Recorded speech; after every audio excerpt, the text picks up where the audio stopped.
ce message que le Seigneur m'a donné, c'est le message sur... Souvent, on vous fait des messages sur le salut, mais moi, je vous fais un message sur le chemin.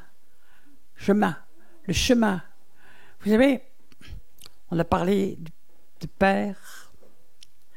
Dans la parole, on est d'abord des enfants de Dieu. Et la parole dit que tant que l'enfant est enfant, il est esclave de la maison. Et puis, après, il grandit. S'il ne grandit pas, il va rester esclave. Mais quand il grandit, il devient un ado. Et puis, il commence à trouver sa voie. Et puis, pendant cela, il y a ses parents. Je parle de... Tout ce qui est visible vient de l'invisible, nous dit la parole. Donc, même si tout est tordu sur terre, le plan de Dieu, c'est une famille normale. Dans une famille normale, il y a le père, il y a la mère. Le père, c'est lui qui donne l'identité. Normalement, c'est lui qui donne l'identité, qui donne le nom, l'identité. La mère va donner la tendresse, les attentions, les petites choses, etc. Bien sûr, une partie de l'éducation, mais le père est extrêmement important. Et aujourd'hui, cette notion de père est en train de disparaître parce qu'elle est... Bon, ce serait beaucoup trop long d'expliquer pourquoi, mais c'est important. Et après, le père, de quoi il est chargé? Comprenez que notre Père Céleste fait ça parfaitement. On est d'abord des enfants, mais il va petit à petit nous transformer. Donc il peut, comme le dit la lettre aux Hébreux, il peut nous punir il peut nous punir comme des enfants. Sinon, c'est qu'on est des bâtards et pas des enfants, pas des fils. Donc on doit nous élever. La parole, vous savez, elle est très claire. Elle dit de se servir de la verge pour l'enfant parce qu'après ça aura des fruits bons dans la vie.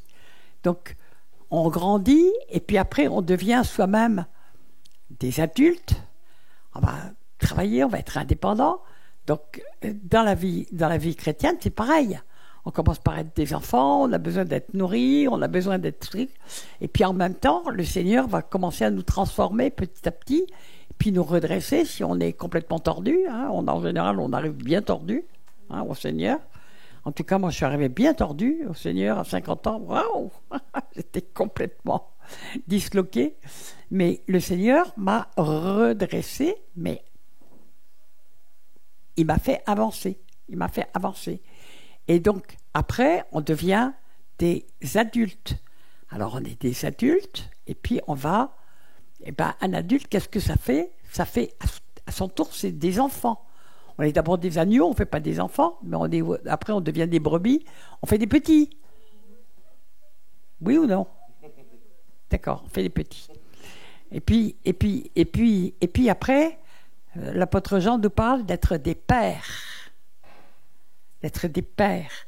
Et en fait, l'Église manque terriblement de pères. Comme dans le monde, les pères disparaissent. Et dans l'Église, encore plus. Je me souviendrai toujours, j'étais à peine convertie et à peine dans le ministère qu'une amie m'appelle et puis me dit « Tu sais, Michel, ce qui ne va pas dans le corps pastoral, c'est qu'ils sont tous orphelins. Ils n'ont pas eu de père spirituel. Donc, ils ont des mentalités d'orphelins. Les orphelins ne font pas des pères. Alors, le Seigneur veut faire de nous des pères et des mères. Parce que quand on est des pères et des mères, on porte, on amène les gens. Qu'est-ce qui authentifie un véritable chrétien? Je vais prendre le mot chrétien, mais chrétien, il ne faut pas oublier, ça veut dire comme Christ. Ce qui authentifie un vrai chrétien, c'est qu'il se reproduit, qu'il fait des enfants et qu'il les aide à s'élever et qu'un jour, il est comme un père normal, il a envie que ses enfants soient plus grands que lui. Et il doit lever des enfants. Un ministère se reconnaît au fait qu'il produit d'autres ministères. C'est à ça. Et ça, c'est le sentier étroit que peu trouvent. Les gens, ils veulent s'arrêter au salut. C'est pas du tout ce que Dieu veut. La stature parfaite de Christ, c'est pouvoir apporter à son tour le salut. C'est pouvoir apporter à son tour, lever des gens, les former, les forger, les amener à maturité. Et puis après, une fois qu'ils sont à maturité, éventuellement les équiper pour qu'ils puissent rentrer dans leur vocation et leur élection. Et ça fait partie de ce chemin. Et vous pouvez prendre tous les oins dans la Bible, j'en ai déjà parlé. Je vais revenir un petit peu à ce que j'ai dit il y a 3 jours. Vous pouvez prendre tous les oins dans la Bible, ceux que Dieu a beaucoup élevés. Ils sont passés par des chemins épouvantables. Vous pouvez prendre Daniel, vous pouvez prendre Moïse, vous pouvez prendre 40 ans dans le désert, vous pouvez prendre Paul, vous pouvez tous les prendre les uns après les autres. Vous allez voir par quoi ils sont passés. Jérémie, Ésaïe, etc. C'est impressionnant par quoi ils passent. Ne parlons pas de David. Il y a 14 ans à faire le fou chez les Philistins ou dans les antres ou les trucs comme ça. 21 ans à être reconnu comme roi, alors qu'il avait été oint par Samuel dès le départ. 21 ans avant d'être enfin accepté. Et pendant ce temps-là, Dieu l'a formé, forgé, mais dans le feu. Tous les oins de la Bible qui sont arrivés très haut ont été forgés dans le feu. Toi, Elisa, Dieu t'a forgé dans le feu et te forge dans le feu. Et il va pouvoir t'utiliser parce que tu as été forgé dans le feu. C'est pas Dieu qui a voulu ce que tu vis, mais il se sert de tout ce qu'on a vécu pour que nous soyons utiles aux autres, pour que nous puissions transmettre aux autres, et puis il nous envoie vers des gens qui ont des vécus similaires et qu'on va pouvoir aider parce que nous avons passé des choses affreuses. C'est pas Dieu qui le veut. Pas Dieu qui voulait que Joseph soit trahi et qu'il soit mis en prison. La prison en Égypte, ça ne devait pas être très très drôle, hein, franchement. Donc, il faut bien comprendre que souvent, c'est pour ça que je dis pardonner à Dieu, parce que tout ce qu'on a vécu, moi je suis très reconnaissante au Seigneur de la détresse. J'ai eu 50 ans de rejet. Je me suis reconnue un peu dans ton témoignage. De rejet, de détresse, de souffrance. Puis je recherchais l'amour aussi par tous les moyens, etc. Et j'en prenais plein la figure chaque fois. Mais il y avait aussi des malédictions dont je ne connaissais pas la cause. Puis petit à petit, le Seigneur me l'a montré. Mais après, je pouvais tellement comprendre et transmettre. Mais il y a eu beaucoup plus que ça. Le Seigneur m'a fait faire un chemin. Il m'a fait passer par des brisements terribles. Il m'a fait, par exemple, me marier avec un pervers narcissique manipulateur. Ça m'a permis d'aider beaucoup de gens qui étaient dans la même situation. Il m'a passé tous les brisements par lesquels il me fait passer m'aident à aider les autres. Donc je remercie le Seigneur. Pas sur le moment. Sur le moment, je dis, mais Seigneur, qu'est-ce que je t'ai encore fait? Je me croyais parfaite. Pourquoi tu m'en colles encore une dose là? Et puis après, toutes les souffrances et les épreuves produisent un fruit de foi, de douceur. Et après, on dit, Seigneur, c'était un peu dur, mais merci. Merci. Parce que notre vie sur terre, c'est qu'une vapeur. Il ne faut pas perdre notre temps. Et puis, souvent, je dis en blaguant, vous savez comment Dieu choisit ses serviteurs? C'est par leur capacité à souffrir. Et c'est vrai.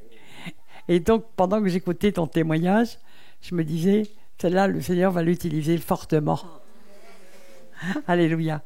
Alors, je vais donc reprendre mon enseignement où je l'avais laissé. J'ai montré d'abord Jean à Patmos, après des décennies, qui va rencontrer le véritable. Il va plus rencontrer le Fils de l'homme. Vous savez que Jésus, plus de 100 fois, il a dit « Sachez que le Fils de l'homme », il parlait de lui comme Fils de l'homme. Il n'a jamais dit « Je suis le Fils de Dieu ». Il a toujours dit « Je suis le Fils de l'homme », parce qu'il s'était fait homme, parce qu'il avait choisi de venir comme un homme. Mais il était la parole de Dieu. Il fait qu'un avec Dieu. Moi, quand je parle, ma parole, c'est pas pas une personne étrangère qui se promène, hein, d'accord? Mais il s'est fait chair, il est rentré une chair, il a accepté d'être homme pour venir. Et vous dites, mais pourquoi? Parce que Dieu avait donné la terre à l'homme. C'est écrit dans la Bible. Il a donné la terre à l'homme. Et il fallait que la terre soit rachetée par un homme. Oui, non, c'est dans un psaume aussi. La terre à l'homme. Amen. Alors, donc, on a vu que Pierre a fait une véritable conversion, mais nous voyons après que vraiment, il fait des bêtises, pas possible. Il se fait traiter de Satan par Jésus, il se fait traiter de rebelle. Et pourtant, il a des révélations et il a vraiment une mentalité de leader, mais il entraîne aussi les autres dans ses bêtises. Bon. Et on était arrivé à la scène où Jésus va lancer une phrase comme ça, et nous voyons, ils vont tout faux. Ils disent, ils se soupçonnent les uns les autres, ils se demandent si c'est pas eux qui vont trahir Jésus, enfin qui montrent qu'ils se connaissent pas. Alors, et puis il a à peine fini ça qu'ils se battent pour savoir lequel est le plus grand d'entre eux. Enfin, et puis c'est là que Jésus dit, Satan vous a réclamé pour vous cribler pour du froment, comme du froment.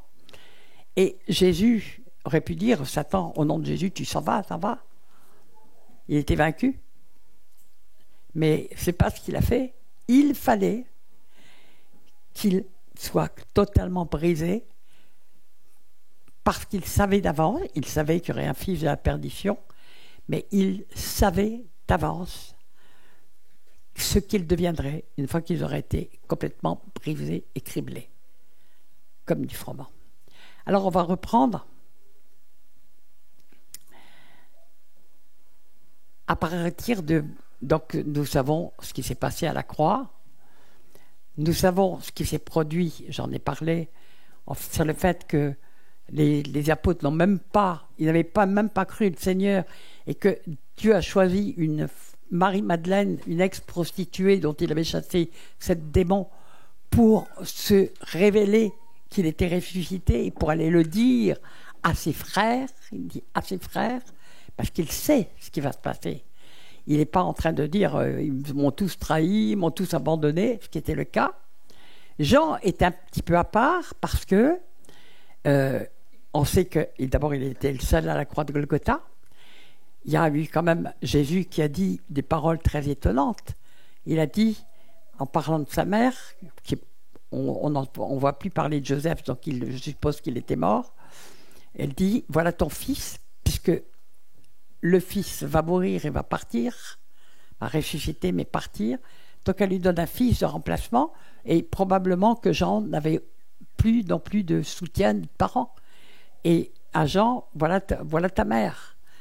Il n'a pas dit aux autres disciples, hein, c'est pas, Marie n'est pas votre mère, hein, je vous le dis tout de suite. Votre mère, c'est la Jérusalem céleste. Bon.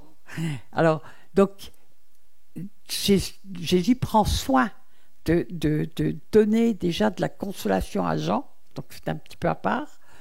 Et Jean a vraiment un destin à part. Il va croire. Quand il va voir le linge plié, il crut. Mais pas vraiment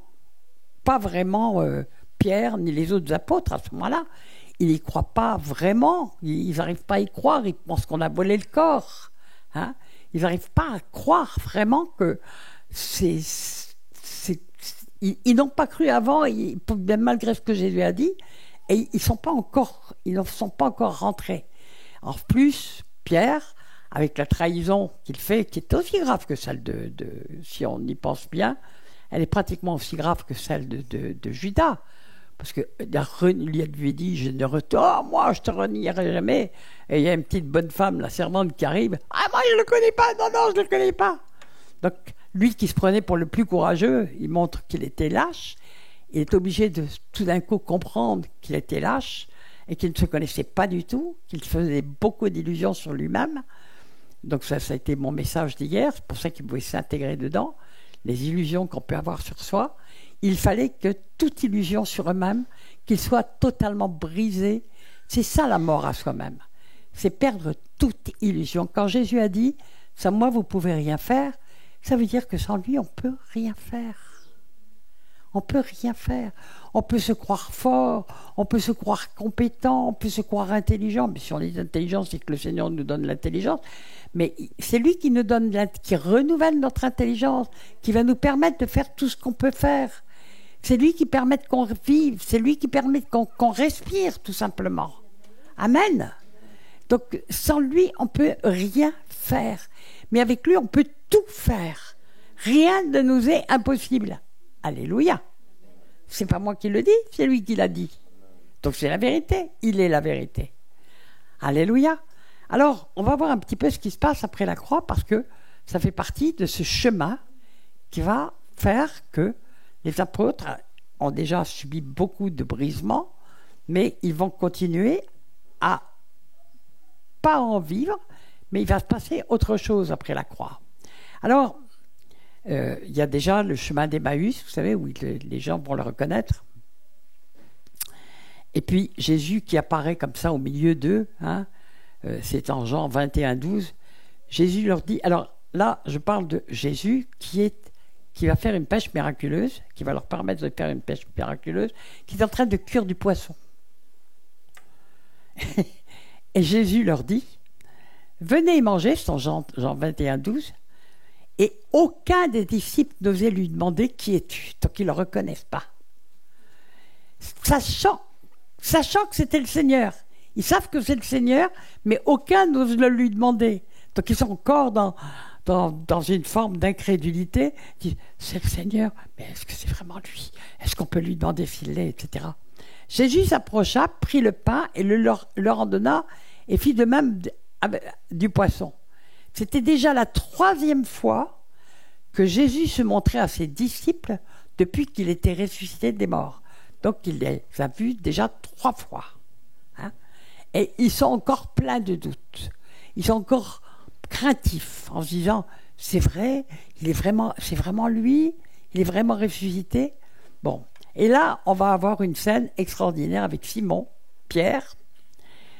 Après qu'il ait mangé, Jésus dit à Simon-Pierre, Simon, fils de Jonas, donc il l'appelle par son nom d'origine, hein, parce qu'il l'avait transformé en Céphas. Simon, fils de Jonas, m'aimes-tu? Et là, Jésus utilise, on le voit très mal dans les Bibles françaises, parce que en réalité, il y a 3 mots différents dans les Bibles grecques. Il y a le mot agapéo, qui veut dire amour qui vient d'en haut, c'est l'amour divin, c'est l'amour parfait, c'est l'amour qui donne. Il y a l'amour filié, on le voit dans l'église de Philadelphie, ça vient de la même source, c'est l'amour fraternel, c'est l'amour, je dirais, par exemple, il est dit pour Jésus, en tant qu'homme, Jésus, Lazare était l'ami qu'il aimait. Puis Jean était l'apôtre qu'il aimait. Et là, c'est le terme filié, parce que c'est l'amour humain. C'est l'amour sympathique, tout ça est donné par Dieu. Et puis il y a un 3e type d'amour, qui est l'amour éros, qui peut être complètement tordu, qui est fait pour donner la vie, mais qui est bien sûr complètement tordu, et aujourd'hui, qui est devenu catastrophique. Et alors, donc il est dit, est-ce que tu m'aimes, agapéo? Est-ce que tu m'aimes donc d'un amour parfait, pour qui je suis, pas pour ce que je peux te donner? Est-ce que tu m'aimes? Il lui répondit, oui Seigneur, tu sais que je t'aime. Alors, il y a des choses très intéressantes là-dedans. Parce que, d'abord, il répond, Pierre n'ose pas dire le terme agapéo. Il prend le terme filié. Tu sais que je t'aime. Ce n'est qu'un amour d'homme, quoi, pour toi. Mais en plus, il n'ose plus dire, tu sais que je t'aime. Il dit, tu sais. Il reconnaît que lui-même ne sait rien et qu'il n'y a que Jésus qui peut peser la qualité de son amour pour lui. Tu sais.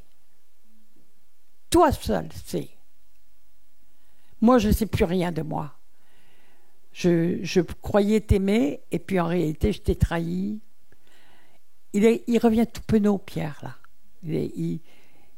Il ne savait pas comment Jésus l'accueillerait. Bon, mais il est revenu quand même. Il est revenu parce qu'il avait assez de foi pour savoir que Dieu pardonne, ce que n'a pas fait Judas. Tu sais que je t'aime. Toi, tu sais. Moi, je ne sais plus rien de moi. Et Jésus lui dit, paie mes agneaux. Alors, celui qui paie les agneaux, c'est le cœur pastoral qui s'occupe des tout petits. D'accord ? Paie mes agneaux. Il lui dit une seconde fois, Simon, fils de Jonas, il n'appelle plus Pierre, hein, c'est Phase. Simon, fils de Jonas, m'aimes-tu? Et de nouveau, le terme agapéo qui revient. Donc il lui dit, est-ce que tu m'aimes vraiment? Est-ce que tu m'aimes de cet amour qui vient d'en haut? Qui nous est, il est dit en Romains 5.5. Qui veut me réciter Romains 5.5? Ouais. Et c'est l'amour agapé. L'amour de Dieu a été répandu dans vos cœurs par le Saint-Esprit qui vous a été donné. Donc c'est l'amour agapé, qu'il vient d'en haut et qui peut nous être donné que par le Saint-Esprit. Et donc Pierre va dire, Pierre lui répondit, oui Seigneur, tu sais que je t'aime. Et il recommence avec filié. Filio, parce que il dit tu sais, toi Jésus, tu sais quelle est la qualité de mon amour. Il n'ose pas dire qu'il aime Jésus de manière agapée. Il sait que, mais il l'aime quand même, mais il l'aime comme un homme aime un ami. Vous comprenez ce que je veux dire? Ou un frère. Et Jésus lui dit, paie mes brebis. Donc, il passe quand même à un autre cran, parce que les brebis, c'est déjà ceux qui portent, ceux qui enfantent. D'autres. Bon, paie mes brebis. Il lui dit pour la troisième fois, Simon, fils de Jonas, de nouveau, il ne l'appelle pas Pierre, hein. M'aimes-tu? Et puis, mais cette fois-ci, Jésus n'utilise pas le mot agapéo, il utilise le mot filié. Il lui dit, est-ce que tu m'aimes au moins d'un amour fraternel? Pierre fut attristé de ce qu'il lui avait dit pour la troisième fois, m'aimes-tu? En fait, je pense que la traduction, elle n'est pas tout à fait juste, parce que je pense qu'il est attristé parce que le Seigneur ne lui pose plus le mot, ne lui demande plus agapé. Est-ce que tu m'aimes de l'amour agapé? Jésus se met à son niveau. Est-ce qu'au moins tu m'aimes vraiment de l'amour filié, au moins? Et Pierre est attristé que Jésus lui demande ça, parce qu'il se rend compte que il n'a pas prouvé du tout qu'il l'aimait. Et il lui répondit, Seigneur, tu sais toutes choses, tu sais que je t'aime. Et Filio, tu le sais, tu sais. Oui, c'est vrai, je t'aime quand même, je t'aime. Mais il a du mal, Pierre, avec ça. Parce qu'il n'a pas prouvé, il a prouvé qu'au moment le plus difficile, il ne faut pas oublier non plus ce qui s'est passé dans le jardin de Gethsémanée. Pendant que Jésus, il y avait des grumeaux de sang qui coulaient, eux, ils roupillaient. Et Jésus leur a dit, mais vous n'avez même pas pu passer 1 heure avec moi. C'est partie des 11 situations où ils ont eu tout faux. Hein? Ils étaient... tu aimes Jésus, mais tu n'as même pas pu passer 1 heure au moment où il était en train d'agonir littéralement à l'avance parce qu'il savait ce qu'il attendait. Et j'avais vu un truc médical, il faut vraiment pour que les veines éclatent et qu'il y ait une douleur intense pour que les veines éclatent et que ça se mette à couler. Vous avez déjà vu quelqu'un se mettre à saigner de la tête, là? C'est une douleur intense. Et les apôtres roupillaient pendant ça là. Donc, c'est difficile pour Pierre de dire « je t'aime ». Il ne peut plus le dire.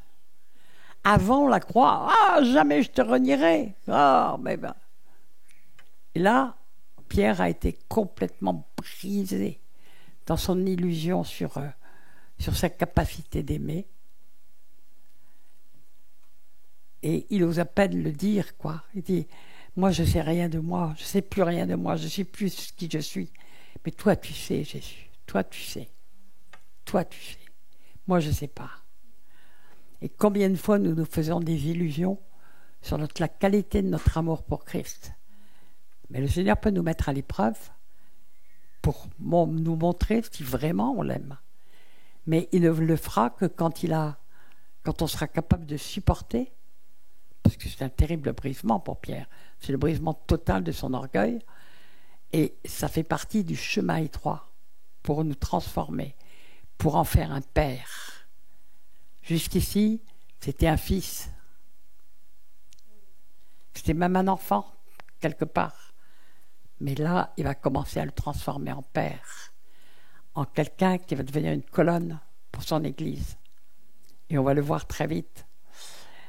Et Jésus, il lui répondit, « Seigneur, tu sais que je t'aime ?» Jésus lui dit, « Paie mes brebis. » Donc il répète, « En vérité, je te le dis, quand tu étais plus jeune, tu te saignais toi-même et tu allais où tu voulais. » Ça, c'est quand on est jeune chrétien. Hein. Wop, wop, wop. On croit que tout est bon, c'est pas grave.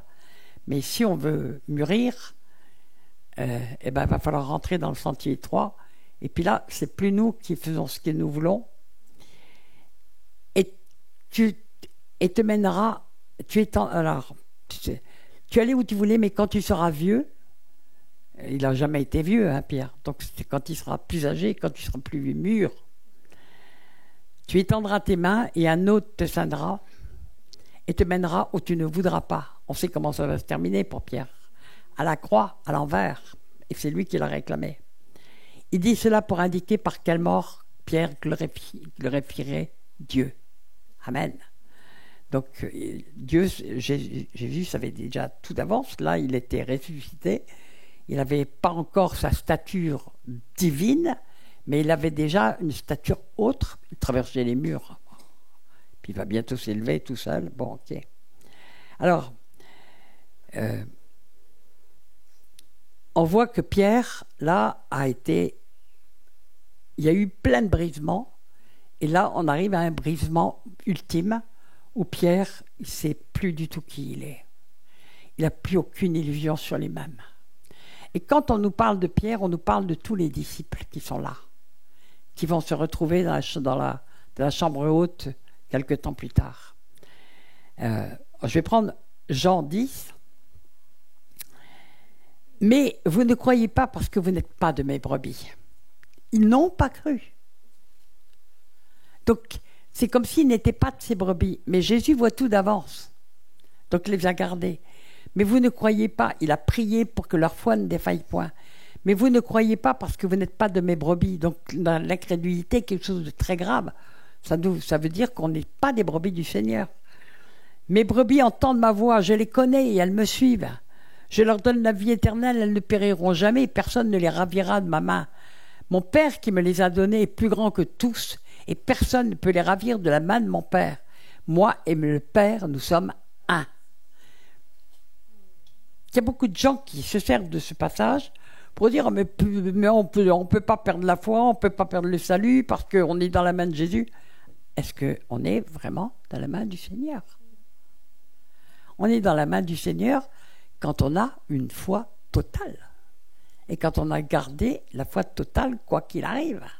C'est là qu'on est dans la main du Seigneur. Et qui est dans la main du Seigneur? Qui sait qui est dans la main du Seigneur? Le Seigneur peut nous en donner la conviction. On sait qu'on est dans la main du Seigneur. Et on a une paix qui surpasse toute connaissance. On sait qu'on est dans sa main. On sait qu'il est là, qu'il ne nous lâche pas et qu'il est tout le temps avec nous. Mais combien de chrétiens croient qu'ils sont dans la main du Seigneur et ils n'y sont pas? C'est terrible. Alors, ils ont été souvent incrédules. Jésus l'a dit, et il était très dur. Ils ont été incrédules à la croix de Golgotha. Ils ont été incrédules à la résurrection. Ils ont été incrédules. Même Marie a été incrédule. Elle n'est pas allée au tombeau. Marie, la maman, la mère de Jésus, elle était à la croix, mais elle n'a pas regardé où on mettait le corps et elle n'était pas à la résurrection. La seule qui y était, c'était Marie-Madeleine, hein, au départ. C'est quand même, quand on y pense, c'est très étrange, hein. Mais Jésus, après, bon, il va se passer quelque chose de très fort. Amen. Et là, ils sont tous sur le chemin étroit et tous ont échoué. Il y a eu des échecs partout. La seule qui n'a pas échoué, c'est Marie-Madeleine. Tout le monde, tous ont échoué. Mais quelquefois, nous échouons dans notre vie chrétienne. Nous faisons, tout d'un coup, nous doutons tout simplement que nous sommes chrétiens. Nous nous rendons compte que nous avons fait des erreurs terribles. Mais si nous avons la foi dans l'amour du Seigneur, dans la foi en lui, il va nous récupérer.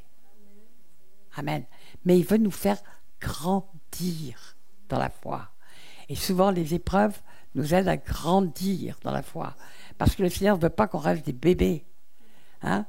On voit Paul à un moment donné qui dit mais vous en êtes encore au lait spirituel, vous devriez être depuis longtemps à la viande, au beefsteak, pas haché. Alléluia. Donc, voilà. Et puis, pourtant, ils sont restés des brebis du Seigneur. Mais il y a eu très souvent, ils ont fait l'échec, ils sont tombés dans l'incrédulité, ils ont fait plein d'échecs. Mais c'était nécessaire que le Seigneur les a laissés faire leurs échecs pour qu'ils grandissent. Alors, quand vous avez des échecs, vous avez le choix entre vous décourager ou reconnaître que le Seigneur est en train de vous faire grandir. J'ai beaucoup aimé les témoignages d'Elisa parce qu'elle n'a jamais lâché la main du Seigneur malgré tout ce qui est arrivé. Et ton témoignage est très puissant. Et moi, le Seigneur, quand il m'a attrapé par le cou, alors que j'allais me suicider, t'as essayé, toi aussi? Oui. Moi aussi, j'ai essayé plusieurs fois. Et puis, on m'a même sorti du coma, une fois. Bon, puis je vous dis pas le nombre d'accidents de voiture, de trucs, de machin. Mais ce n'est qu'après que j'ai compris le nombre de fois où le Seigneur m'avait sauvé. Parce que le Seigneur, c'est tout d'avance. Et donc, quand il m'a attrapé, mais le début de mon ministère, c'était mon témoignage. Je témoignais partout de ce que le Seigneur avait fait pour moi, de quoi il m'avait sorti. Et vous savez, il a dit, le Seigneur, vous serez mes témoins. La meilleure façon de transmettre le salut, c'est le témoignage. Là, moi, j'entends évangéliser avec Jésus t'aime, Jésus t'aime, Jésus t'aime, Jésus t'aime. Regardez le nombre de personnes qui sont touchées en réalité. Mais allez témoigner de ce que le Seigneur a fait pour vous, et là, vous allez commencer à pécher vraiment des personnes. Parce que les gens, dans notre témoignage, au début, je ne comprenais pas. Je me souviens que mon premier livre, qui a été écrit en 15 jours d'une manière absolument impressionnante, surnaturelle. Et puis, je me suis passé avec... il a été pris par un très grand éditeur, c'était encore totalement surnaturel. Je suis passé sur TF1 devant 17 millions de personnes. Pour ma première prédication, ça a été ça. Tout était surnaturel. Mais c'était mon témoignage. J'ai témoigné et au départ, je ne comprenais pas parce que moi, j'étais une femme de 50 ans qui avait eu une vie assez rocambolesque et assez difficile, mais assez étrange quand même, assez étonnante. Et je me disais, mais bon, c'est ma vie à moi. Personne n'a eu la même vie. Mais les gens se retrouvent. Les gens se retrouvent dans le témoignage. Sarah a témoigné cet après-midi et j'ai des personnes qui sont venues me dire en disant « J'ai été cognée par ce témoignage. Je me suis retrouvée dedans. » Donc, témoignez. Apprenez à témoigner. Parce que le témoignage est quelque chose d'extrêmement puissant. Vous croyez que les gens sont totalement différents de vous? Non, Satan, vous savez, il ne renouvelle pas tellement son sac à malice, là. Les gens sont souvent cognés par les mêmes choses. Toi, tu as vécu des choses qui peuvent paraître extrêmement dures, et elles ont été très dures. Mais il y a des tas de gens qui vivent plus ou moins ce que tu as vécu. Tu comprends ce que je veux dire? Et moi, ça a été la même chose. Les gens reconnaissaient. Et donc, le témoignage était extrêmement puissant. Et donc, Jésus est là. Il va se passer l'ascension. On est à l'ascension. Non mais, vous vous imaginez un petit peu la scène là? Il y a tous les disciples qui sont là. Et ils voient Jésus s'élever dans les airs. Non mais attendez. Et il va revenir de même. Bientôt. Là d'où il était parti, de Sion, va revenir. Au même endroit qu'il était parti. Peut-être que vous allez le voir. Parce qu'il a dit, tout œil le verra. Alors je ne sais pas si c'est grâce aux moyens audiovisuels ou s'il va y avoir une telle lumière dans le ciel que c'est pas précisé, mais c'est écrit, tout œil le verra. Waouh! Amen, alléluia. Alors, donc, je lis ça, parce qu'en Acte 1:8, il dit, vous recevrez une puissance, le Saint-Esprit survenant sur vous, et vous serez mes témoins à Jérusalem, dans toute la Judée, dans la Samarie et jusqu'aux extrémités de la terre. C'est la mission de l'Église, d'être un témoignage. Elle n'est pas un témoignage aujourd'hui, mais Dieu va faire que l'Église va accomplir sa mission. Amen. Vous voulez en faire partie?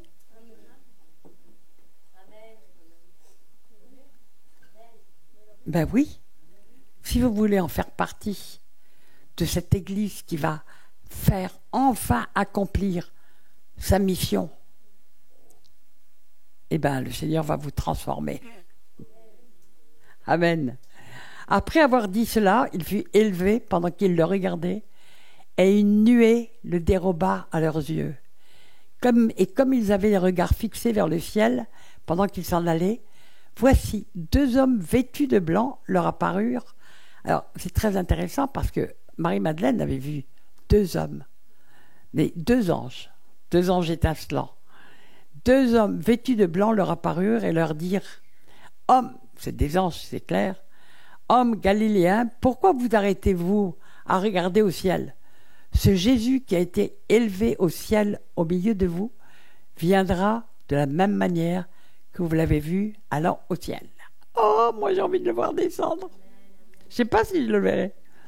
Mais bon, peut-être que oui. Peut-être que oui. Dieu peut tout.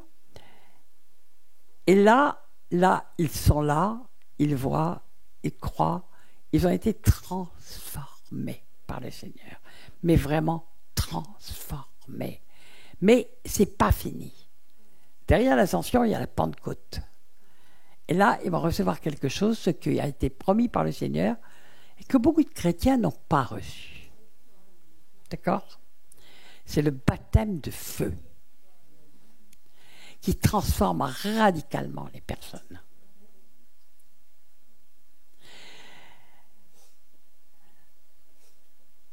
Vous savez que la seule église, comme on les appelle aujourd'hui, c'est-à-dire bâtiment où on réunit des personnes, elle a duré 10 jours, elle contenait 120 personnes. C'était des murs. Ils étaient 120 dedans. Le lendemain, ils étaient 3000. Alors les murs, ils avaient voltigé. On n'a plus jamais entendu parler de méga church. Hein. C'est terminé.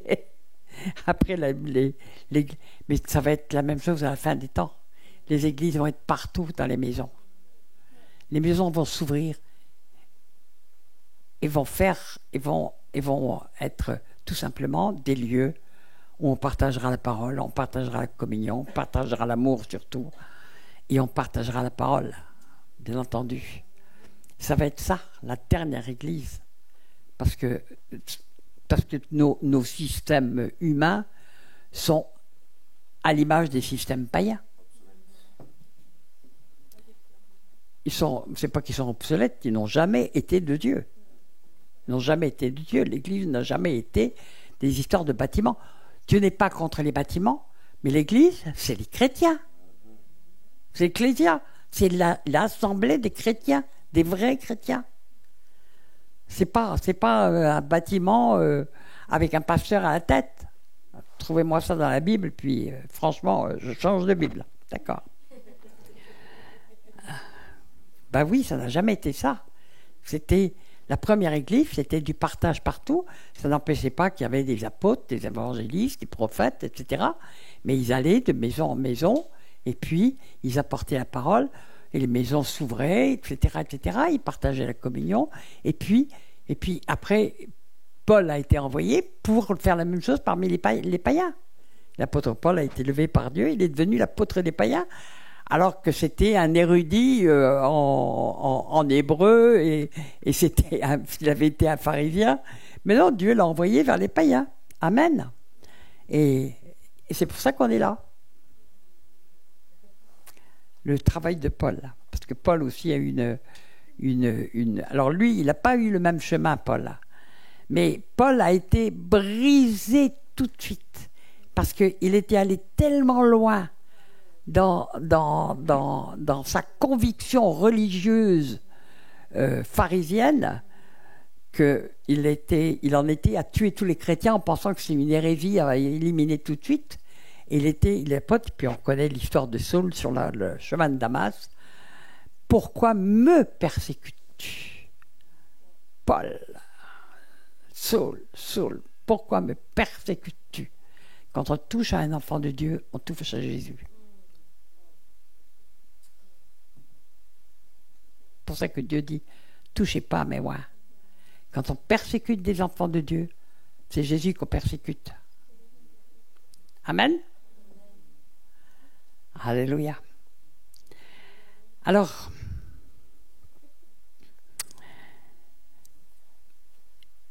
Jésus leur a dit, attendez, vous recevrez une puissance. Ils ne savent pas s'ils vont attendre 3 jours, 15 jours, 1 mois, 10 ans, 50 ans, ils ne savent rien.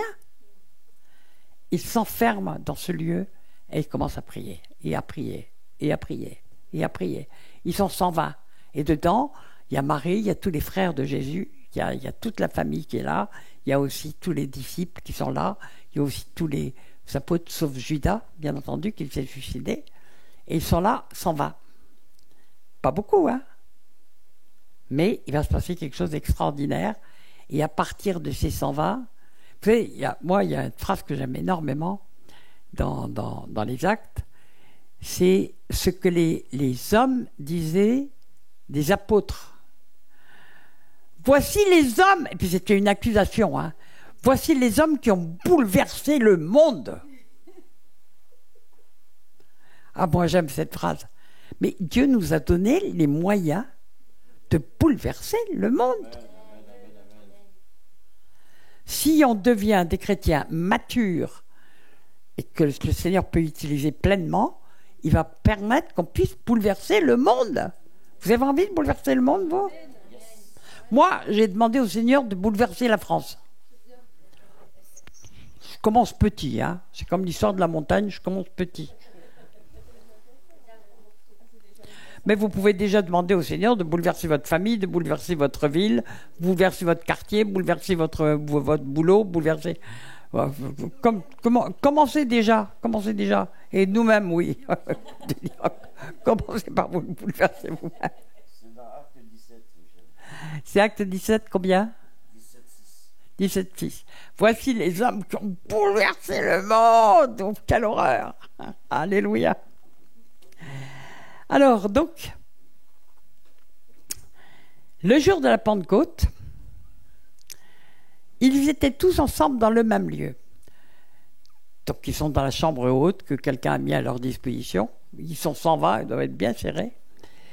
Tout d'un coup, il vint du ciel un bruit comme celui d'un vent impétueux.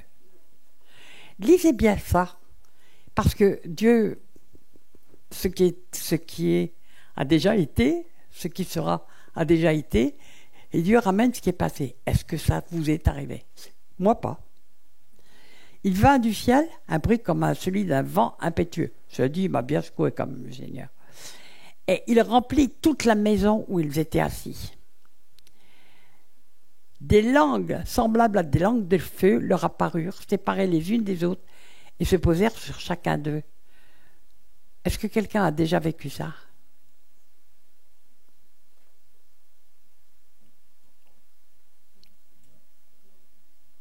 Est-ce que Dieu peut refaire ça?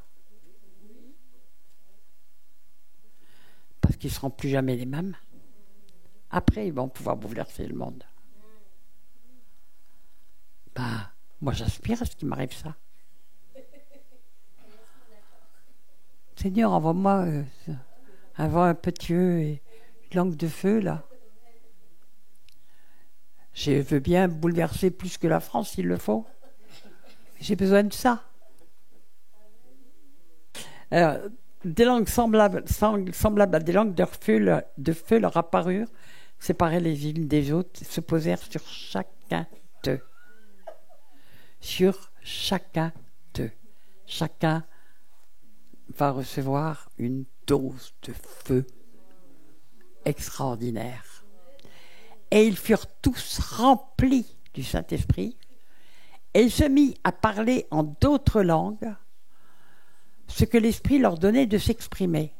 Alors attention, il ne s'agit pas du parler en langue, de la langue des anges, parce que grâce à ces langues que le Seigneur va leur donner, parce qu'ils sont à Jérusalem, c'est le moment, donc c'était aussi une fête. Vous savez, il y avait il y avait eu des fêtes précurseurs, il y avait les Juifs fêtaient la Pâque, fêtaient l'Ascension, fêtaient la Pentecôte. Et ils le font toujours. Donc, c'est comme c'était un temps de fête, ils étaient venus de tous les pays, et chacun avait sa propre langue. Il y avait des tas de gens qui parlaient, les uns en arabe, les autres en tout ce que vous voulez, toutes les langues qui pouvaient parler. Et donc, ils ne se comprenaient même pas entre eux. Ils ne parlaient pas de langue commune. Hein, ils n'avaient pas une langue commerciale comme l'anglais, où tout le monde baragouine plus ou moins. Bon, et donc, ils vont pouvoir parler à tout le monde, et chacun va comprendre dans sa propre langue ce qu'ils vont dire. Et ça aussi, c'est un miracle. Et que j'ai vu des gens se mettre à parler dans la langue de quelqu'un qui était là.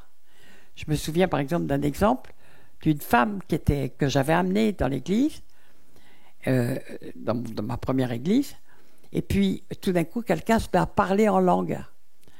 Et il y a quelqu'un qui va donner l'interprétation, qui reçoit l'interprétation, qui va la donner, et la personne à côté de moi me dit « C'est pas ça vraiment ». Je lui dis « Mais comment tu le sais ?» Elle n'était pas convertie. Elle me dit « Parce que celle qui a parlé, elle parlait dans une langue du Cap-Vert, et moi j'ai vécu dans le Cap-Vert. Je peux te dire que la traduction, c'est de l'à peu près, hein, c'est pas tout à fait juste. » Donc Dieu peut faire ça, mais là, elle parlait dans sa langue à elle.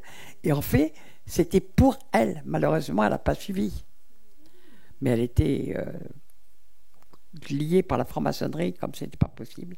Mais Dieu lui a donné la chance de comprendre, il lui a fait vivre un miracle. Quelqu'un parlait dans sa propre langue. Amen. Alléluia. Après cela, les 11 se lèvent. Donc, ils reçoivent le feu. Les 11 se lèvent. Et Pierre, il a une parole de feu. Lisez ce qu'il dit. Et puis, il n'y va pas par quatre chemins. Vous avez tué le juste. Vous avez fait ça. Il commence par leur dire, leur montrer leur état de péché, leur état d'incrédulité. Et puis, qu'est-ce qu'ils disent? Mais que ferons-nous? Mais que devons-nous faire? Il leur dit, croyez, soyez baptisés. 3000 âmes. C'est quelque chose, hein, le baptême de feu. 3000 âmes. Et il n'avait pas de micro, hein, Pierre, pour parler. Ils l'ont tous entendu dans leur langue. Bon, ça ne nous est pas dit, mais c'était dans une maison, on leur avait prêté cette pièce, tout simplement. Pardon?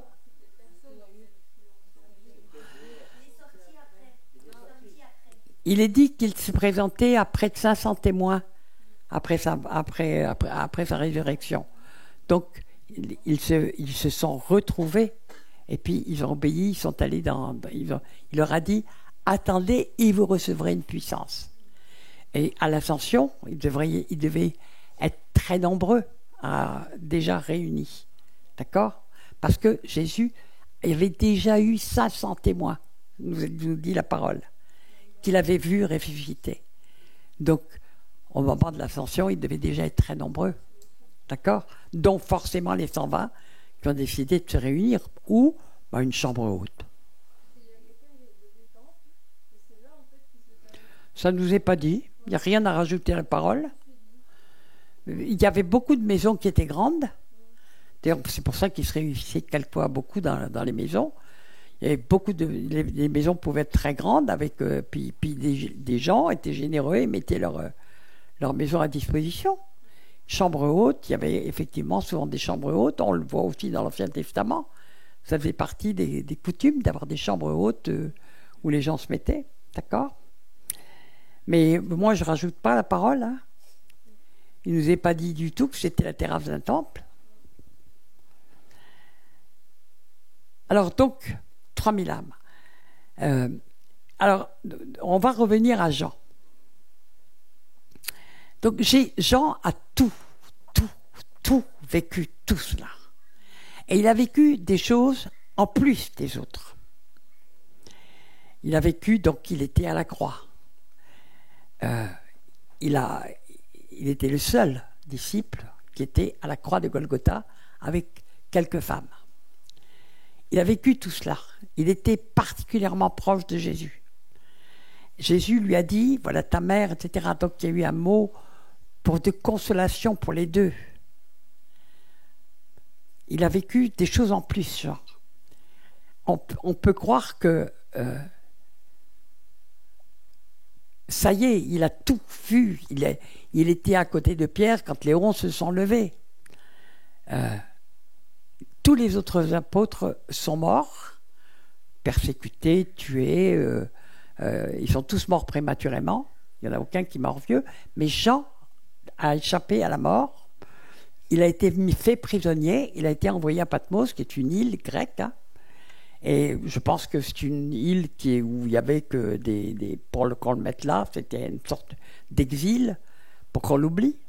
Et moi je rappelle le message de Wilkerson. Moi, je m'étais régalé avec ça, où il parlait de l'église de Jean, qui a duré peut-être quelques décennies, qui s'appelle Moi Jean. La méga church. Moi Jean. Il était tout seul dans un endroit complètement désert, et il devait avoir une communion avec le Seigneur extraordinaire. On peut dire, mais bon, il était complètement converti. Et je vais rappeler ce par quoi j'ai commencé, qui est en acte 1, révélation de Jésus-Christ. C'est-à-dire qu'il va connaître le véritable. C'est une révélation. Apocalypse, ça veut dire révélation. Ça ne veut pas dire temps de la fin, ça veut dire révélation. Il va connaître le véritable. Il va connaître Jésus, Dieu, qui va lui parler, qui va lui dire « Je suis le premier et le dernier, le Tout-Puissant ». Puis après, qui va se révéler « Je tiens les 7 esprits de Dieu ».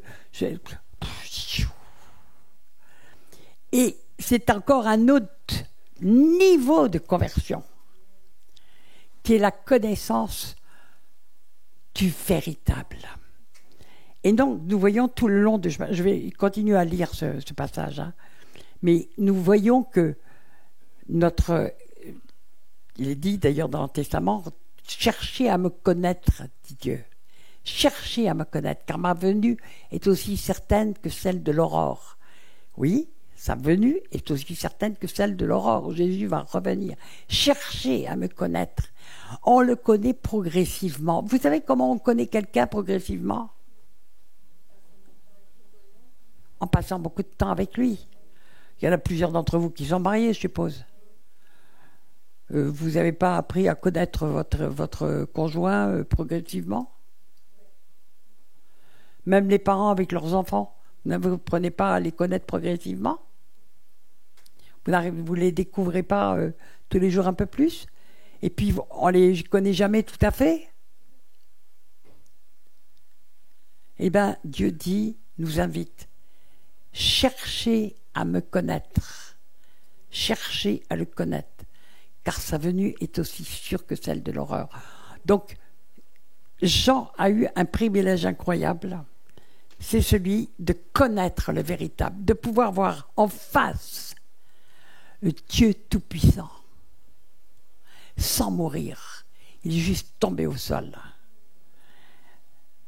Paul a eu aussi une révélation extraordinaire. Il est allé dans le 3e ciel. Et lui qui n'avait pas connu Jésus dans la chair, il savait tout de l'évangile en redescendant et il ne pouvait pas dire tout ce qu'il avait vu. Mais Jean va recevoir des révélations qui sont encore actuelles aujourd'hui et qui nous éclairent encore aujourd'hui. Dans le temps, dans l'espace, on lui dit monte ici, allez hop, il monte au ciel. Puis il est transporté sur un peu partout comme ça et il va avoir des révélations. Et ce qu'il écrit, il y a beaucoup de choses qu'il écrit sous la dictée du Saint-Esprit qu'il ne peut pas comprendre. Je vais vous donner un exemple. Par exemple, il dit je vis une étoile comme ça qui tombait sur la terre. Le nom de cette étoile est Absinthe. Puis tiens, c'est bizarre comme nom. Et puis tout d'un coup, vous apprenez, j'étais là quand je me souviens encore de ça, Tchernobyl. Qui se souvient de Tchernobyl? Vous savez ce que ça veut dire? Absinthe. Donc, ça éclaire, cette étoile, ça va être une bombe atomique, bombe nucléaire, ok, qui va tomber et le tiers des eaux va devenir amer. Fukushima, vous l'avez tous subi, tout connu, les eaux, elles sont empoisonnées autour. Hein. On ne le dit pas, mais les eaux, elles se répandent, puis elles ont été empoisonnées, ils ont fait tout ce qu'ils pouvaient pour arrêter. Mais il nous a dit qu'il va tomber une étoile, et comme il y a eu Tchernobyl, on sait de quoi il s'agit, une bombe nucléaire, mais il ne le savait pas, il n'avait pas les mots à l'époque. Mais Dieu lui donne des paroles inspirées. Amen. Une étoile appelée Absinthe. Tchernobyl. Centrale nucléaire. Donc c'est une bombe nucléaire qui va tomber, et le tiers des eaux va devenir amer. Donc vous voyez, ça c'est clair.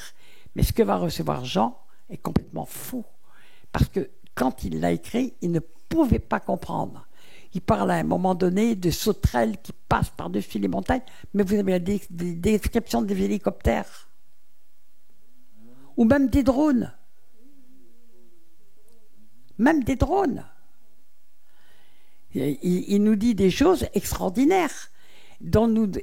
Qui s'éclaire petit à petit. Amen. Alors, je continue à lire Apocalypse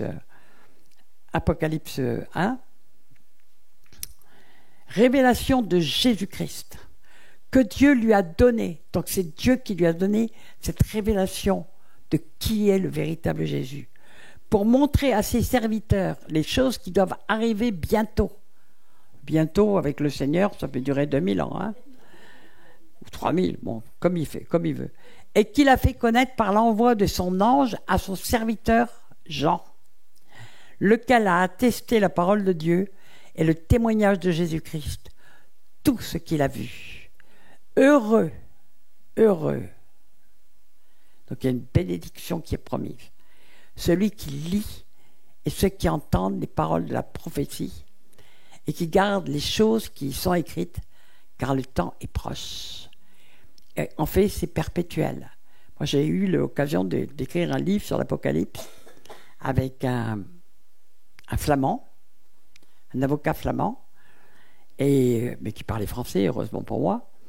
Et je vous assure que l'éclairage, c'est moi qui lui ai proposé de l'écrire le livre avec lui, mais l'éclairage qu'il avait de l'Apocalypse m'a ouvert les yeux. J'avais l'impression de lire l'Apocalypse comme l'évangile de Jean, vous voyez. qui m'a ouvert les yeux sur l'Apocalypse d'une manière extraordinaire. J'ai entendu un séminaire là-dessus de plusieurs jours. Puis après, je lui ai proposé de lire le livre. On l'a travaillé ensemble pendant des mois, ça a duré. Mais quand je lis l'Apocalypse, j'ai l'impression que c'est un livre ouvert pour moi. Donc je suis heureuse. Parce qu'il y a plein de choses que je comprends. Et sans cet éclairage qui avait été reçu par quelqu'un d'autre, j'avais plein de choses qui me seraient étrangères.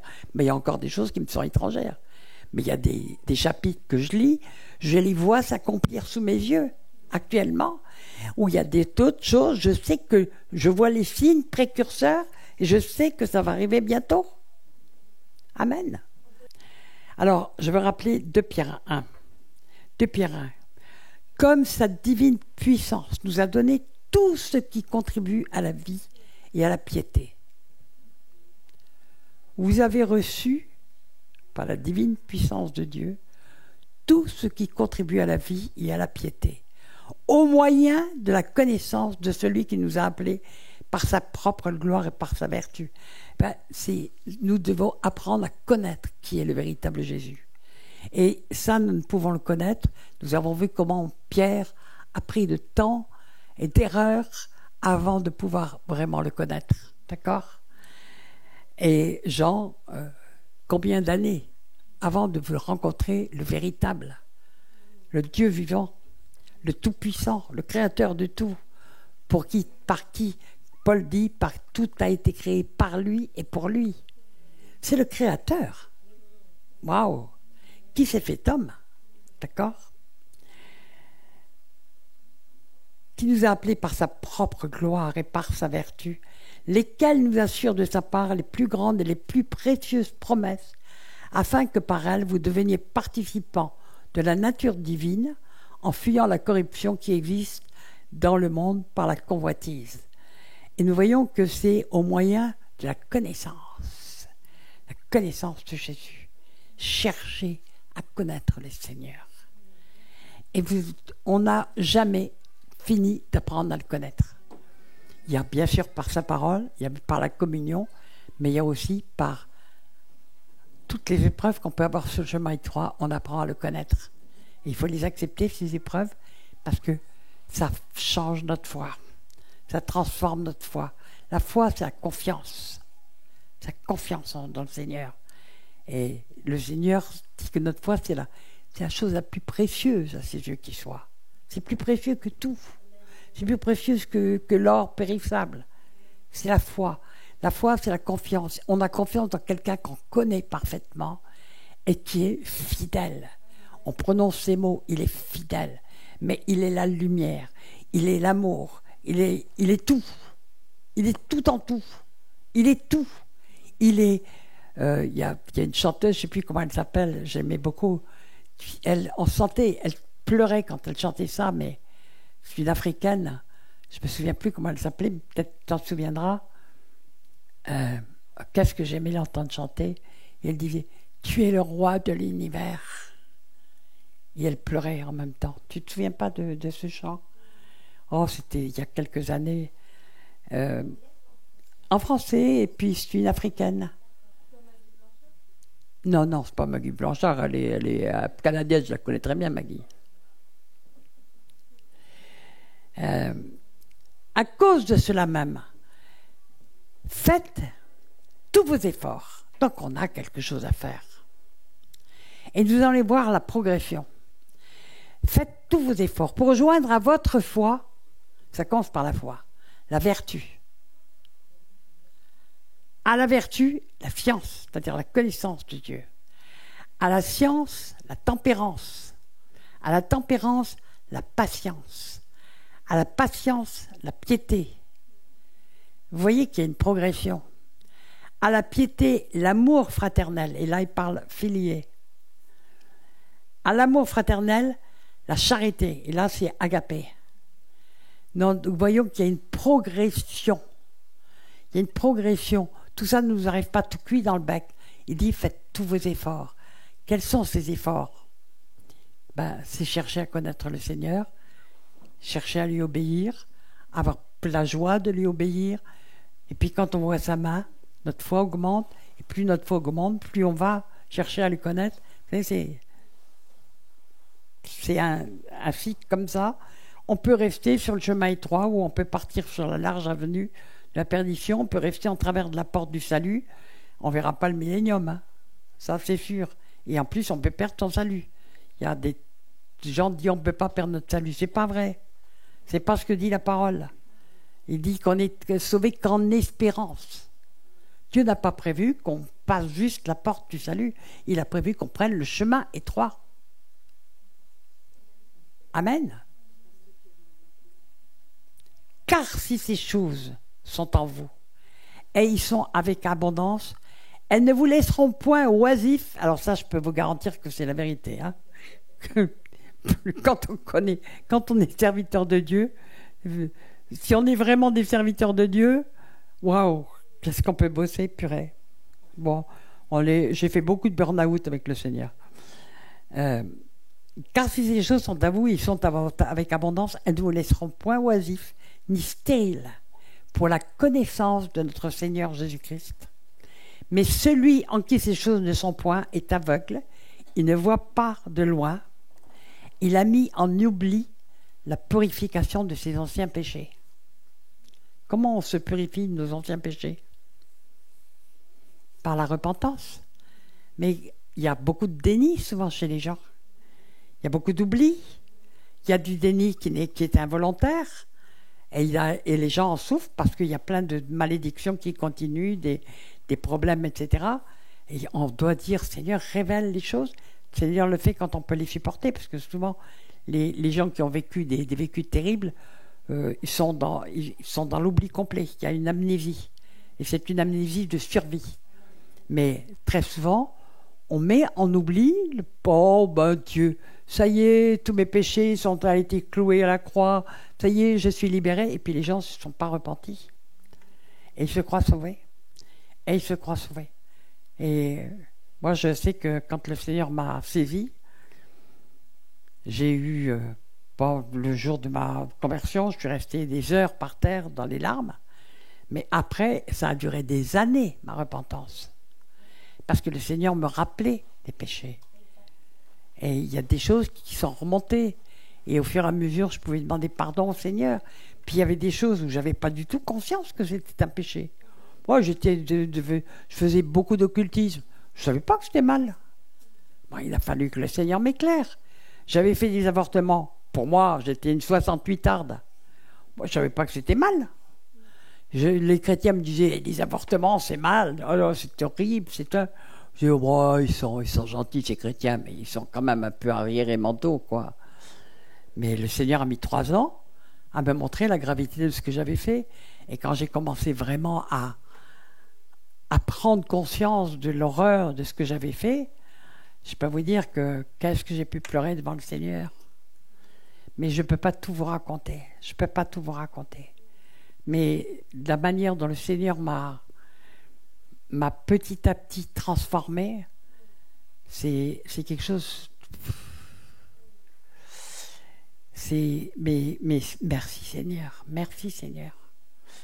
Je vais vous raconter quelque chose que j'ai jamais raconté. Je ne sais pas pourquoi. Chaque cœur comme ça me vient. Mais pour vous montrer comment Dieu peut nous travailler. Et quand j'étais jeune, j'ai perdu un enfant. Or, cet enfant, j'en voulais pas. Et quand il est mort, il avait 7 semaines, je n'ai eu aucune douleur. Je me suis sentie soulagée. Et j'ai tellement bien oublié cet enfant il a été enterré dans un caveau provisoire et je l'ai oublié pendant 42 ans et 6 mois. Comme s'il n'avait jamais existé. Ouais. 42 ans et 6 mois. Vous voyez, c'était à Méru. Qu'il avait été enterré comme ça. Et regardez un petit peu ce qui s'est produit. Je vous assure que c'est difficile pour moi de raconter cette histoire. Je ne sais pas pourquoi le Seigneur me le fait raconter, ce témoignage que je n'ai jamais raconté. Peut-être que c'est parce qu'il y a quelqu'un ici que ça m'a touché. 42 ans et 6 mois se passent après la mort, entre-temps, je me convertis. Et puis un jour, tout d'un coup, je me sens prise d'une douleur, mais d'une douleur morale, mais à hurler de douleur. C'était la mort de ma petite fille qui était là. J'ai la gorge serrée quand je vous en parle, comme si elle venait de mourir à la minute. Il y avait eu un déni pendant 6 ans, 42 ans et 6 mois.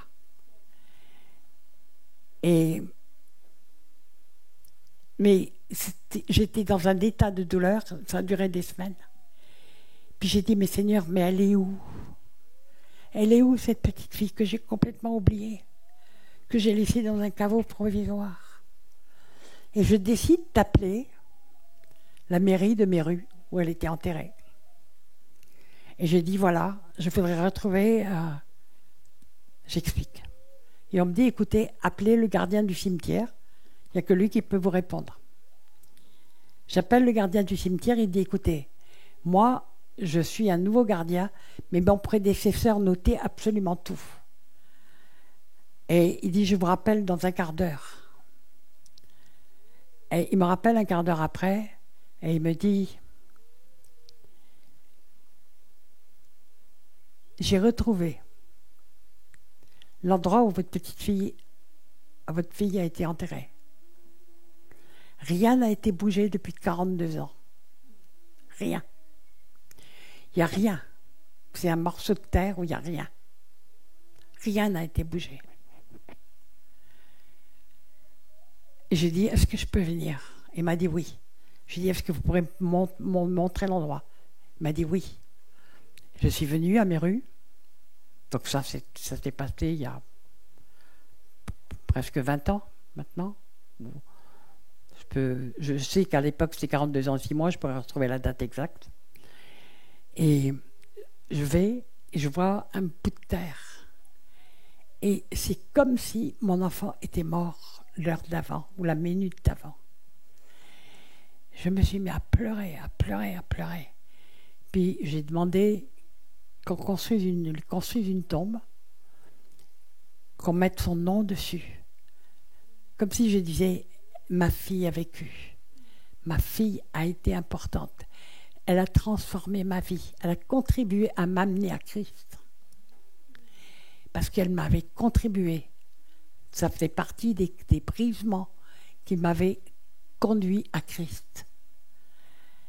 Et c'était comme si je la ramenais à la vie. C'est comme si je la ramenais à la vie. Elle avait vécu. J'ai mis son nom sur la tombe. Et j'ai mis à ma fille, avec son nom, en entier. Et j'ai posé sa tombe là.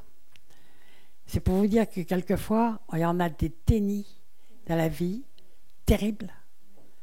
Mais même maintenant, quand je vous en parle, ça fait presque 20 ans, ça me bouleverse encore. Vous voyez ce que je veux dire? Mais pendant 42 ans et 6 mois, j'avais enterré cette douleur. Je ne voulais même pas en entendre parler parce que je ne voulais pas de cet enfant. Je vais m'arrêter là ce soir. Et en fait, là, je suis bouleversée. Il y a quelqu'un à qui ça a parlé, mon témoignage, là? Je suis sûre que j'ai donné ce témoignage pour quelqu'un. C'est pour toi? Ouais. Ne pleure pas. Ou pleure si tu veux. Parce que Dieu l'avait voulu. Et cette petite fille, elle a bouleversé ma vie. Et elle m'a conduit au Seigneur. Elle a contribué à me conduire au Seigneur. Parce que c'était une douleur enfouie.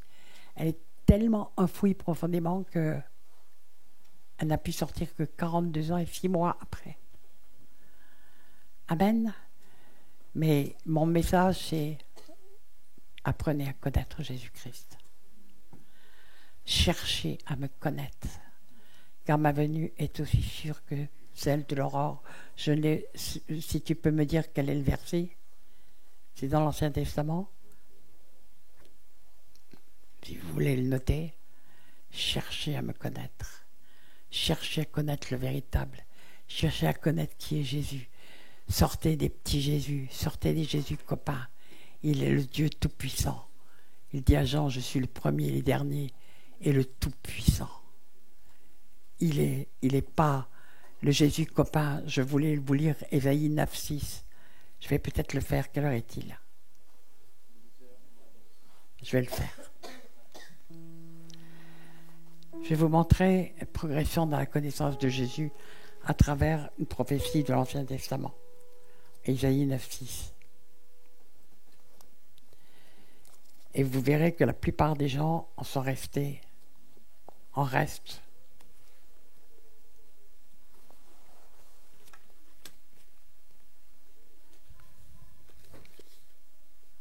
Ah bah je tombe direct dessus, tiens. Tu es bon. Il me fait souvent le coup. Pardon. C'est Osée 6.3. C'était Osée 6.3, cherchez à me connaître. Je lis Ésaïe 9.6, c'est d'une richesse incroyable. Alors, selon les Bibles, c'est 9.5 ou 9.6, hein, selon les Bibles. Car un enfant, moi je lis en Ésaïe 9.5 dans la Bible seconde. Car un enfant nous est né. Bon. Alors, donc, en Ésaïe 7, on nous parle d'Emmanuel. Emmanuel, ça veut dire Dieu parmi nous. Il s'appellera Emmanuel. La jeune fille enfantera et il s'appellera Emmanuel. Ok, donc, car un enfant nous est né. Pour la plupart des gens, notamment les catholiques, il y a juste un enfant dans les bras de sa mère. Il n'a pas de nom.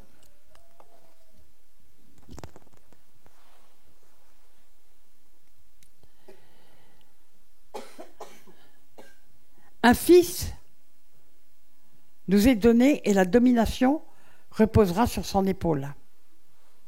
Beaucoup de chrétiens en sont restés au fils. Ouais, le fils, puis la domination, il donne les dons, il donne ceci, il donne cela, et machin. Ils sont restés au fils.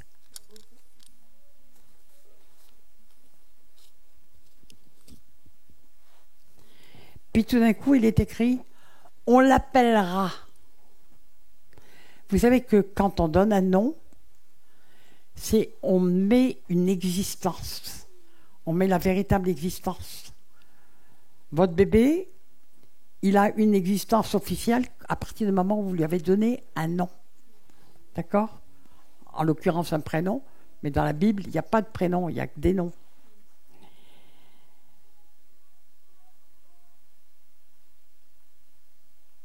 On l'appellera. Donc, on commence à savoir qui il est vraiment. C'est là que l'existence du véritable commence à apparaître. On l'appellera admirable.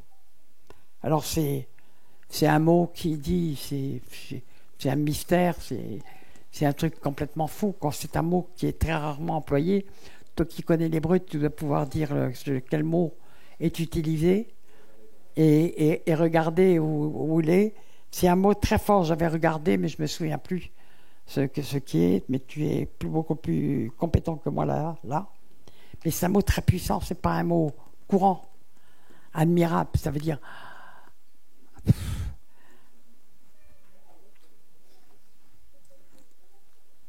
Tu nous diras. Oui. Conseiller. Alors, en Ésaïe 11, on nous parle de conseiller. On est déjà dans un niveau où on marche avec le Seigneur et on lui demande conseil pour tout. Seigneur, c'est-à-dire qu'on est vraiment, on marche avec lui et on reconnaît que sans lui, on ne peut rien faire. Bon, Seigneur, comment je dois faire ça? Seigneur, là, qu'est-ce que je fais? Il est le conseiller. Ésaïe 11, il est dit...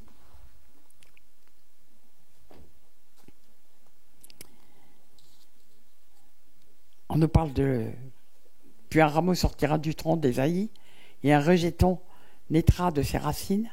L'esprit de l'Éternel reposera sur lui, esprit de sagesse et d'intelligence, esprit de conseil et de force, esprit de connaissance et de crainte de l'Éternel. Donc c'est ça le conseiller. Il respirera la crainte de l'Éternel. Waouh! Il ne jugera point sur l'apparence, il ne prononcera point sur un oui-dire, mais il jugera les pauvres avec équité, il prononcera avec droiture les malheureux. C'est ça le conseiller. Et puis vous pouvez lire tout Ésaïe 11 et vous allez voir qui est le conseiller. Je continue. On l'appellera, donc admirable, conseiller, Dieu puissant. Il n'y a qu'un Dieu. Erad. Il n'y a qu'un tout-puissant. Apocalypse, ça dit, je suis le tout-puissant. Il n'y a qu'un tout-puissant. Il n'y a qu'un éternel. Qui connaît ce Jésus-là? Père éternel, on l'appellera Père éternel. Donc il est aussi le Père éternel. Amen.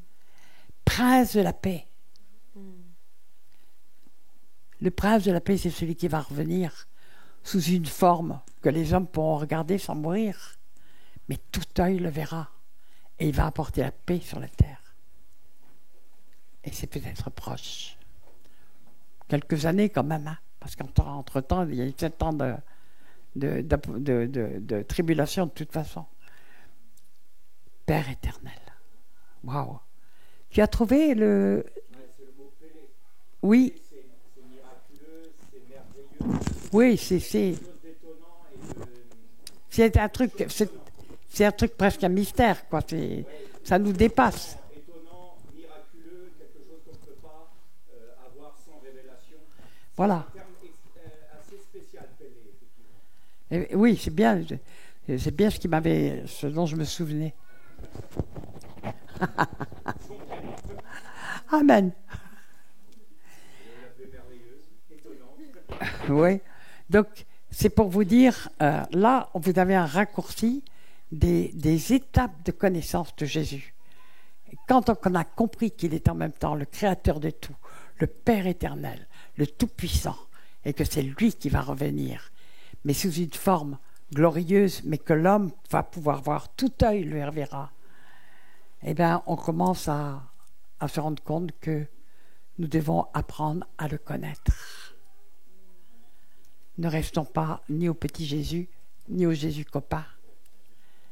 Commençons à marcher avec lui, à comprendre qui il est, puis après, à marcher avec lui, puis après à comprendre qu'il est aussi le Père éternel, et en même temps, il est Abba, Père, Papa.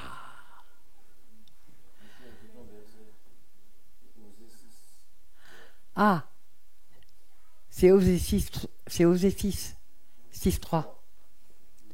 Cherchez à me connaître, car ma venue est aussi sûre que celle de l'aurore. Osée 6.3. C'est des versets forts, mais forts par rapport au message que j'ai voulu transmettre ce soir. Cherchez à connaître le véritable Jésus. Sortez des petits Jésus qu'on vous a donnés. Sortez des Jésus copains qu'on vous a présentés, qui sont laxistes, Dieu est bon, il pardonnera tout. Cherchez à le connaître. Considérez à la fois la bonté et la sévérité de Dieu, dit la parole. Cherchez à le connaître. Respirez la crainte de l'Éternel. Jésus, homme, respirait la crainte de l'Éternel. Parce qu'il s'était fait fils. Oui, Dieu peut tout, y compris se faire fils, tout en restant dans le ciel comme Père éternel. Amen. Apprenez à le connaître. Apprenez à le connaître. Et marchez et devenez des hommes, des pères et des mères spirituelles. Aspirez à entrer dans la stature parfaite de Christ. Ne restez pas en chemin. Ne restez pas en chemin. Aspirez à le connaître. Acceptez qu'il vous broie, qu'il vous fasse passer par des épreuves pour vous transformer, qu'il vous fasse cribler, qu'il vous passe au crible. Ce qu'il fait, il n'y a rien qui vous arrive qu'il ne connaisse parfaitement. Il sait exactement ce que vous pouvez supporter. Sans faillir dans votre foi, il prie pour que vous ne perdiez pas la foi.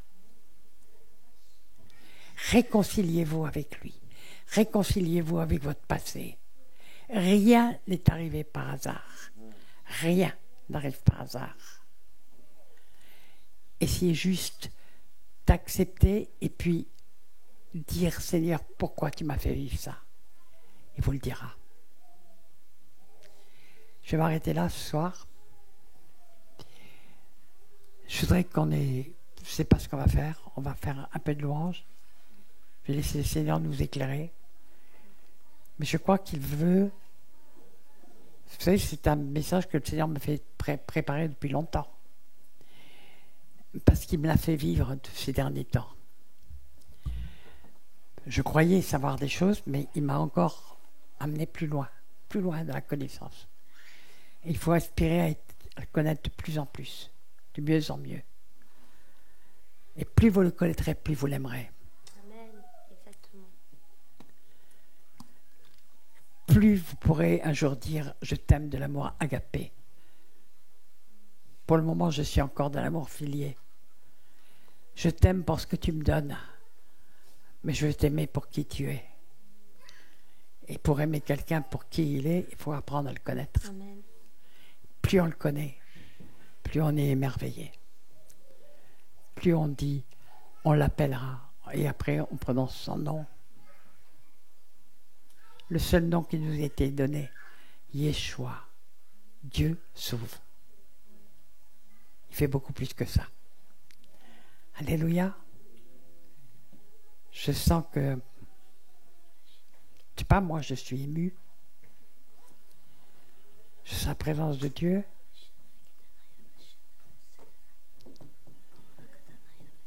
Je sens qu'on doit passer un temps. Tu es là, tu es là. Et prendre pour nous-mêmes peut-être des décisions. Seigneur, je veux apprendre à te connaître. Seigneur, je veux te connaître davantage. Plus on le connaît, plus on est émerveillé. Et plus on est émerveillé, plus on marche avec lui. Plus on marche avec lui, plus on apprend à le connaître parce qu'on voit sa main. Et puis on est époustouflé par l'amour de Dieu. On est dépassé complètement. Dépassé. Jean, révélation de Jésus-Christ. Heureux celui qui entend les paroles de cette prophétie. C'est-à-dire qui apprend à connaître Jésus pour qui il est. Et lisez l'Apocalypse parce qu'il y a vraiment la révélation de qui est le véritable Jésus. D'accord? Les gens ne font pas la différence entre Jésus, homme, ce qu'il a fait quand il était sur terre en tant qu'homme, et Jésus qui apparaît à Jean et qui est le Tout-Puissant. Pas tout à fait le même. Hein? C'est pour ça que Jean se convertit, doit se retourner et tombe au sol. Père éternel, moi je te bénis pour ta parole, parce que il y a qu'elle qui peut nous éclairer, il y a qu'elle qui peut nous apprendre qui tu es. Mais aussi, quand on vit avec toi, quand on marche avec toi tous les jours, on n'a jamais fini d'apprendre à te connaître. Moi, ça fait 33 ans que je vis avec toi. J'ai l'impression d'être qu'au début de la connaissance, que l'éternité ne suffira pas pour connaître l'immensité de Dieu. Je ne savais pas ce qu'il fallait faire, mais là, il m'a montré quelque chose. N'ayez pas honte, surtout pas, parce qu'il y en a beaucoup plus que vous ne pensez d'abord. Et puis ensuite, nous voyons ce que Jésus a fait. Le Seigneur m'a montré qu'il y en avait plusieurs qui avaient du mal à lire la Bible et à la voir comme une parole vivante. Jésus a soufflé sur ses apôtres pour qu'ils comprennent les Écritures. Si c'est votre cas, et que vous voulez vraiment que Dieu vous parle, parce que la Bible parle de l'agneau d'un bout à l'autre en réalité. Il nous parle de Jésus d'un bout à l'autre. Il a annoncé dès le départ. Le dernier Adam, tout est annoncé sur Jésus depuis le départ. Finalement, tout est messianique dans la Bible. Et moi, Dieu m'a fait la grâce incroyable quand je me suis convertie de m'ouvrir. J'ai eu les Écritures ouvertes. Tout me parlait. La parole me parlait. Et puis, pourquoi? Parce qu'il me destinait aussi à l'enseigner. Mais j'avais faim. Mais j'avais faim de la parole. Et Dieu me parlait par chaque phrase. Il continue. Et si vous n'avez pas ça, c'est terrible. Mais Dieu peut tout faire. Si vous le voulez, si vous voulez qu'il vous ouvre des Écritures, vous allez vous approcher. Si vous reconnaissez que c'est comme si c'était un peu une lettre morte, c'est un livre, c'est un bouquin que vous lisez quelquefois par devoir. Et alors que c'est Dieu qui nous parle en direct à travers. Et je voudrais que quelqu'un prie pour vous, quelqu'un qui a la passion de la parole. Je vais te demander, Philippe, parce que tu as la passion de la parole.